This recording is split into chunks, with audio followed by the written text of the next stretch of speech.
Assalamualaikum warahmatullahi wabarakatuh. Waalaikumsalam warahmatullahi wabarakatuh. Bismillah, alhamdulillah, wassalatu wassalamu ala rasulillah, Sayyidina wa maulana Muhammad ibn Abdillah, amma ba'du. Dari studio podcast Bimas Islam, Kantor Kementerian Agama Kota Kediri, izinkan saya, Nuhdi Futuhal Arifin, berbagi mengenai beragam kajian Ramadan dalam sesi Bincang Ramadan Podcast Kemenak Kota Kediri. Sahabat Bimas Islam, bertemu kembali dengan bulan Ramadan adalah anugerah terindah yang diberikan Allah bagi kita. Karena dengan menjalankan ibadah di bulan yang penuh berkah ini, banyak sekali keistimewaan tak terhingga yang kita dapatkan, mulai dari begitu melimpahnya pahala hingga ampunan dari Allah Subhanahu wa Ta'ala. Berpuasa di bulan Ramadan bukan sekedar menjalankan perintah agama saja, namun ada beberapa hikmah yang bisa kita petik saat kita menjalankan ibadah puasa Ramadan. Dan untuk menyelami lebih dalam mengenai hikmah-hikmah puasa di bulan Ramadan, telah hadir bersama kita Bapak Abdul Somad, Kepala KUA Kecamatan Kota Kediri, yang akan membahas mengenai hikmah-hikmah berpuasa di bulan Ramadan. Assalamualaikum Pak Somad. Ya, waalaikumsalam warahmatullahi wabarakatuh. Alhamdulillah, di tengah berbagai padatnya aktivitas di KUA Kecamatan Kota Kediri, namun masih meluangkan waktu untuk kita berbagi hikmah bersama kawan dan sahabat Bimas Islam di Kota Kediri. Dalam sesi Bincang Ramadan Podcast Kemenak Kota Kediri hari ini, kita akan membahas mengenai hikmah berpuasa. Nah, bagaimana sebenarnya berpuasa itu menurut kajian agama Islam?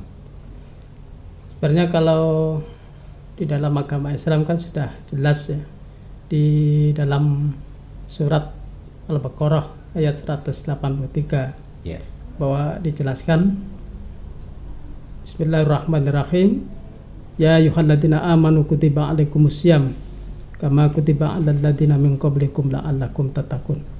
Bahwa sebenarnya ibadah puasa itu merupakan sebuah perintah dari Allah, dan ini juga merupakan sebuah rukun. Namanya rukun itu kan harus kewajiban sebagai orang Islam untuk melaksanakan. Tujuan daripada ibadah puasa, goalnya adalah la'allakum tattaqun, agar orang-orang yang berpuasa nanti menjadi orang-orang yang bertakwa. Semakin bertakwa. Kalau misalnya takwanya masih dalam kategori rendah, dengan berpuasa nanti harapannya semakin meningkat. Semakin meningkat. Kemudian juga yang mungkin takwanya tinggi nanti semakin meningkat lagi. Harapannya, goalnya adalah dengan melaksanakan ibadah puasa untuk menjadikan orang-orang yang bertakwa. Selanjutnya banyak kita menjumpai bahwa yang namanya berpuasa itu mungkin pemahaman di kebanyakan masyarakat hanya terbatas mengenai menahan tidak makan, kemudian menahan tidak minum, dan juga menahan dari hal-hal yang membatalkan puasa. Nah, apakah sebenarnya memang puasa itu hanya terbatas di kegiatan syariat yang nampak, tidak makan, tidak minum, tidak istilahnya menahan diri dari hal-hal yang membatalkan puasa? Apakah hanya seperti itu? Apakah ada esensi yang lebih mendalam dari puasa yang diwajibkan oleh Allah di bulan Ramadan ini? Sebenarnya kan persepsi masyarakat seperti itu ya, tapi sebenarnya kan di dalam puasa itu kan ada tingkatan. Kalau saya membaca literatur yang ada, bahwa puasa itu kan ada kelas-kelas gitu ya. Ada kelas orang yang awam, ada yang khusus, ada yang khusus yang khusus. Ya, sementara ini kan ya yang terjadi di masyarakat itu kan ya puasa hanya sekedar persepsinya makan, ya menahan makan dan minum sampai, atau yang membatalkan puasa sampai ya menjelang maghrib. Tapi sebenarnya esensi puasa kan tidak hanya itu. Ya. Artinya kan ya di samping menahan lapar dan haus juga ya menahan hal-hal yang ya dilarang oleh Allah. Jadi tidak, ya itu mungkin yang mereka yang hanya makan dan minum menahan itu ya mungkin puasanya orang-orang yang awam. Tapi sebenarnya kan orang awam itu bisa meningkat ke lebih dari itu. Artinya kan ya tidak hanya sekedar menahan lapar, haus dan hal-hal yang membatalkan puasa, tapi lebih dari itu ya artinya ya menahan satu hal-hal yang istilahnya dilarang oleh Allah. Nah, gitu ya. Jadi dengan demikian bisa disederhanakan kata-katanya, sehingga puasa itu ada yang bersifat secara jasmani, yakni tidak makan, tidak minum, dan juga hal-hal yang membatalkan puasa yang bersifat jasmani. Tapi juga ada tingkatan selanjutnya adalah bagaimana kita juga bisa berpuasa secara rohani. Dalam hal ini mungkin dalam segi ego ataupun emosi umpamanya. Kalau dalam keseharian semua kita termasuk orang-orang yang mudah egois istilahnya, disenggol temannya sedikit sudah marah itu. Itu ketika berpuasa mungkin bisa juga esensinya masuk ke situ. Bisa jadi seperti itu. Jadi juga menahan amarah. Ya, di samping tidak menahan tidak menahan makan dan minum, makan dan minum, juga menahan, termasuk tadi menahan amarah itu kan hal-hal yang ya termasuk mengurangi pahalanya ibadah puasa. Ya artinya kan ya secara rohani itu juga pada hakikatnya itu juga termasuk ya puasa gitu ya, menahan satu hal-hal yang istilahnya membatalkan ibadah pahala ibadah puasa. Pahala ibadah puasa. Iya. Jadi memang bukan hanya sekedar menahan makan dan minum, tapi seharusnya jika kita ingin memaksimalkan istilahnya, memaksimalkan dari puasa kita, maka kita juga harus meningkatkan dari sisi rohani kita, dari sisi bagaimana kita bisa mengelola istilahnya mengelola hawa nafsu, mengelola hawa nafsu. Karena ada yang menarik yang istilahnya pernah saya mendapat pertanyaan dari kawan-kawan. Ada hadis yang mengatakan memang bahwa selama puasa itu setan-setan dibelenggu.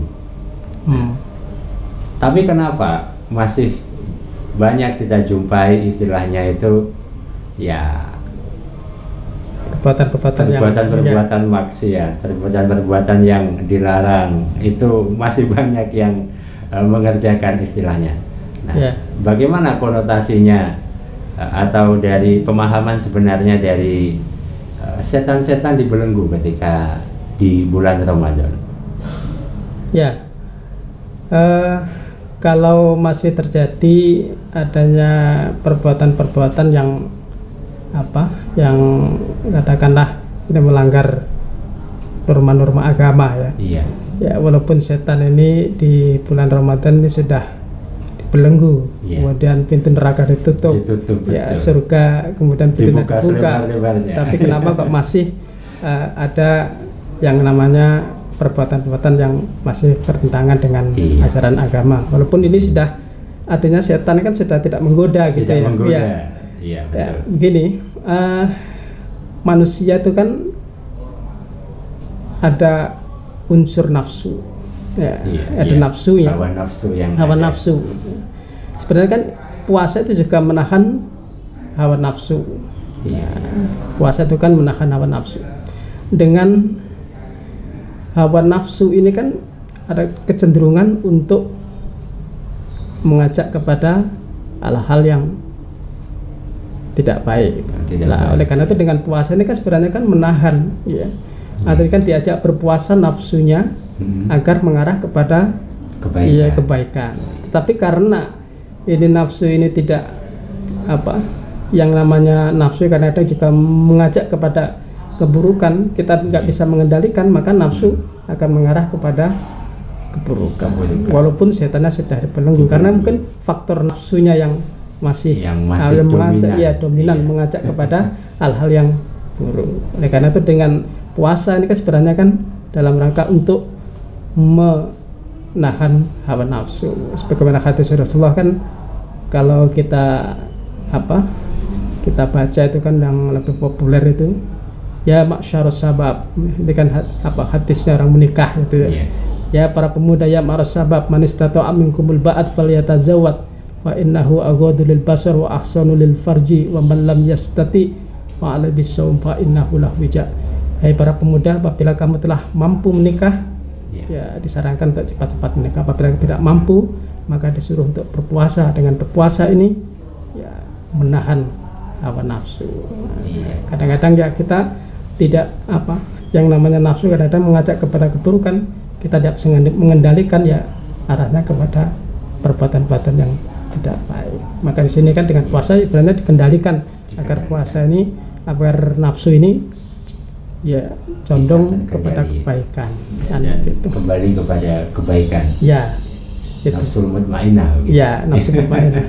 Karena memang ya yang namanya pengaruh lingkungan, pengaruh informasi selama ini kan memang sangat deras, sehingga istilahnya zaman sekarang itu segala sesuatu ya, mudah sekali untuk kita dapatkan, mudah sekali untuk kita akses. Sehingga seakan-akan bahwa semua tuntutan nafsu itu akan bisa terpenuhi dengan instan seperti itu. Gampang banget untuk memenuhi keinginan. Bahkan keinginan sekunder yang paling kecil sekalipun mudah sekali. Nah, tentunya dengan berpuasa ini hikmahnya adalah kita dilatih kembali. Selama ini bila kita terlalu gampang memperturutkan hawa nafsu, saiti diikuti, dikit-dikit dituruti begitu. Sehingga hikmah dari puasa Ramadan ini adalah kita harus mengembalikan potensi kepemimpinan diri terhadap nafsu itu, sehingga kita bisa mengendalikan nafsu itu supaya terarah kembali begitu ya. Tidak istilahnya tidak seenaknya diperturutkan, tidak seenaknya dituruti, tapi harus dipilah dan dipilih kembali mana nafsu-nafsu yang bisa membawa kepada kebaikan dan juga nafsu yang justru mengajak kepada kejelekan. Betul. Jadi istilahnya memang dalam bulan Ramadan ini memang setan betul-betul dibelenggu dan pintu neraka ditutup. Namun jika masih ada pengaruh-pengaruh atau dorongan kepada keburukan, berarti itu adalah dorongan dari hawa nafsu yang harus dikendalikan oleh manusia. Jadi jangan terlalu mengkambing hitamkan setan ketika di bulan Ramadan. Iya. Nah, jadi ya saya teringat itu satu analog ya pernah saya mendengar ini, apakah ini wallahu a'lam benar apa tidak. Iya. Ketika Allah ini kan bertanya kepada akal, akal. Ditanya ada Allah, siapa Tuhanmu? Dia menjawab bahwa Tuhanku adalah Allah. Kemudian nafsu ini juga ditanya ada Allah, siapa Tuhanmu? Kamu ya kamu, aku adalah aku. Itu jawab nafsu. Ya, ketika konon ini. Dengan jawaban nafsu ini, akhirnya nafsu ini disuruh berpuasa. Disuruh berpuasa, ya tidak diberi makan, tidak diberi minum, ya akhirnya satu saat karena berpuasanya sudah dalam tempo yang lama, ya, nafsu ini kan ditanya kembali, akal ditanya, tetap jawabannya seperti semula bahwa Tuhanku adalah Allah. Tapi ketika ditanya nafsu, karena efek berpuasa, ya, bahwa Tuhanku adalah Allah, bahwa nafsu ini sudah mengakui dengan dilakukannya berpuasa. Nah, dengan berpuasa ini kan ya setidaknya kan dari gambarnya adalah ya untuk ya menahan nafsu ini agar tidak masuk ke dalam jurang kejelekan. Arahnya kan untuk hal-hal yang baik, sebagaimana ya tujuan berpuasa adalah menjadi orang-orang yang bertakwa.